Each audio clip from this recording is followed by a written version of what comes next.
ఏదో ఆయన ఏదో 4-5 పేర్లు చెప్పాడు. ఎవరెవరి? చెవిరెడ్డి భాస్కర్ రెడ్డి, ఇంకెవరు? బొల్లా బ్రహ్మనాయుడు, లేకపోతే విడదల రజని, లేకపోతే జోగి రమేష్.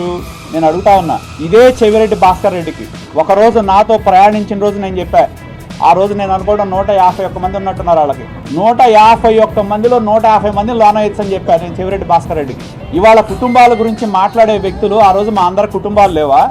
అచ్చెన్నాయుడు కుటుంబం లేదా? ధూళిపాల నరేంద్ర కుటుంబం లేదా? లేకపోతే కొల్లు రవీంద్ర కుటుంబం లేదా? ఎవరికి లేదు? బ్రహ్మనాయుడు ఏం మాట్లాడాడు ఆ రోజుల్లో? మా కుటుంబాల గురించి ఏం మాట్లాడాడు? ఏం దిగజారి వ్యాఖ్యలు చేయలేదా? ఆ రోజు అధికారం ఉందన్న అహంకారంతో అటవిక రాజ్యాన్ని ఆళ్ళు నడిపి ఇవాళ ఏమన్నా మేము జగన్మోహన్ రెడ్డి ఇంటికి తాళ్ళు కట్టామా? మేము ఏదైనా చేయాలంటే మా ఇంటికి రోజు వచ్చి పోలీసులు కాపలా కూర్చునేవాళ్ళు ఇవాళ ఉన్నారా? స్వేచ్ఛగా తిరుగుతున్నారు కదా రోడ్ల మీద, ఇంకా వీరంగా వేస్తూనే ఉన్నారు కదా రోడ్ల మీద. జగన్మోహన్ రెడ్డి ఇంకో మాట ఏం చెప్తున్నాడు? అంబటి రాంబాబు అంటే క్షమాపణ చెప్పాడంట. ఎక్కడ చెప్పాడండి? ఎవరికి చెప్పాడు? నేను అనకూడదు అంటూనే లోకేష్ గారిని నానా బూతులు తిట్టాడు. నేను మొన్నే చెప్పా, ఇదేదో ఒక తెలుగుదేశం పార్టీ కార్యకర్తలు కాదు, అంబటి రాంబాబు బూతులు విని విని విని విని ఇక చెవులు మూసుకునే పరిస్థితి వచ్చి భరించలేక జరిగిన అది ప్రజా తిరుగుబాటు, ప్రజాగ్రహం అని చెప్తున్నా. ఈ రోజుకి చెప్తాను నేను అది.